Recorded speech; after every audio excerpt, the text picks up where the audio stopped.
In the heart of ancient Rome, beneath the golden skies and the whispering winds that swept through, marble courtyards and blood-stained altars, there reigned a man whose grief would twist into horror, whose power knew no moral bounds. Nero, emperor of Rome, a figure once praised for his youthful charm and poetic soul, had long abandoned any pretense of balance or benevolence. After years on the throne, the grandeur of his court masked a soul, increasingly enslaved to his darkest obsessions. And it all began, this final descent, when the woman he loved most was taken from him, not by fate, not by plague or poison, but by his own furious hand. Poppaea Sabina was everything Rome adored: beautiful, elegant, cunning, and favored by the gods, or so Nero believed. She was his empress, his muse, the perfect reflection of his imperial dream. But like all reflections, she was fragile, and one night, amid an argument in the imperial palace, Nero, consumed with rage, struck her. She was pregnant, and she died. Some say it was a single blow to the stomach. Others believe it was a fall, deliberate or not. The details were quietly buried by fearful senators and trembling scribes. But one truth remained: Poppaea was gone, and something inside Nero died with her. Or perhaps something darker was born. Rome grew colder. The emperor withdrew. Once filled with music, festivals, and proclamations of art, the palace became a mausoleum. Nero wandered its halls like a ghost chasing another ghost, unable to sleep, unable to smile. The poets stopped writing. The jesters stopped laughing. Servants walked on marble floors with silent steps. The throne was occupied, but the man upon it ruled less as a sovereign and more as a grieving widow who refused to let go. Then, one morning, quiet and unremarkable to most, something changed. In a marketplace not far from the Palatine Hill, a boy was brought forward, no older than 13. His name was Sporus. He was not of noble birth, not a prince or senator's son, but a slave child with fine features, porcelain skin, soft eyes, a gentle frame. And when Nero's eyes fell upon him, the air changed. Those around him felt it. The silence tightened. For Nero did not see a child. He saw Poppaea. Her face, her presence, her afterimage. She had returned, or so he believed. The emperor sent for the boy immediately. No questions, no permission. Rome had long ceased questioning Nero's desires. Sporus was taken from the marketplace, bathed in perfume, wrapped in linen, and brought to the imperial palace like a gift of the gods. There, among the shadows of painted ceilings and blood-draped columns, the emperor gazed upon him with a look no child should ever know. A look that said, "You are mine now, and you will become her." What happened next would stain the conscience of Rome for centuries. Nero ordered the boy castrated, not as punishment, not for religion, but for transformation.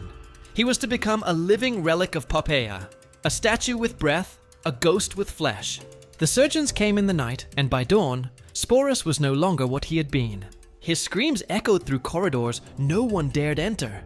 His identity, his future, his freedom, all stripped from him, with the swing of a blade and the silence of complicity.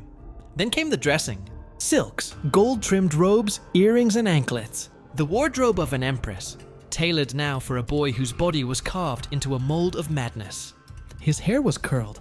His voice softened with pain and time. He was taught to walk like Poppaea had walked, to speak with her accent, to hold his gaze like hers. Day by day he faded. Sporus became a mask, and the emperor adored that mask. He called him Poppaea.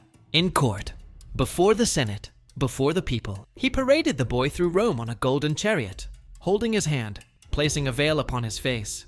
A wedding was held, public, lavish, attended by Rome's elite, who watched in stunned silence as their emperor married a child.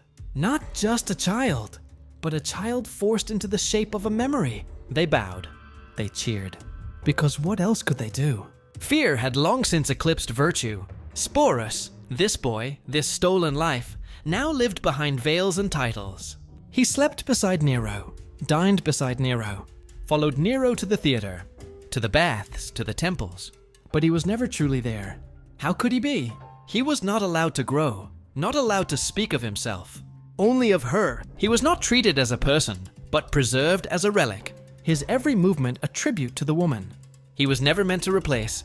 Some whispered that Nero kissed him and wept, calling him Poppaea, begging her forgiveness, telling her of dreams he still had. Others claimed the emperor drank wine from cups etched with Sporus's name, that he built a private chamber where no one could enter but them. a palace. Within a palace for the lie he chose to live. But none of it changed the truth. Sporus was a child, and Rome had watched silently as his life was consumed. He could not run. He could not speak. He could only perform. Even now, historians cannot agree on how much Sporus understood, how much he feared, how much he endured. Some records treat him as a curiosity, others as a victim. But in that imperial court of marble and wrought, where power was theater and pain was silent, the boy who once had a name was nothing more than a mirror, held up to a madman who refused to look anywhere but the past. And behind that mirror, a child wept. The empire moved forward, but for Sporus, time had become meaningless. He no longer marked the days by the sun's rise, but by the rhythms of Nero's moods. Some days were slow, smothered by mourning. On others, the palace pulsed with frenzied celebrations. Parades of excess meant to convince the world, and Nero himself, that Poppaea still lived, that Rome still adored her, and that nothing had been lost. But beneath the silks and statues, within the folds of velvet curtains and perfumed rooms, silence reigned. A deep, unbearable silence that no flute could pierce, no chorus could drown. Sporus existed in the center of this silence, an echo with a heartbeat. He was no longer called by his own name. The whispers that circled the court referred to him only as Poppaea Reborn. He was not addressed. He was summoned. Not spoken to, but dressed, painted, and positioned like one might arrange a vase of lilies before a dying god.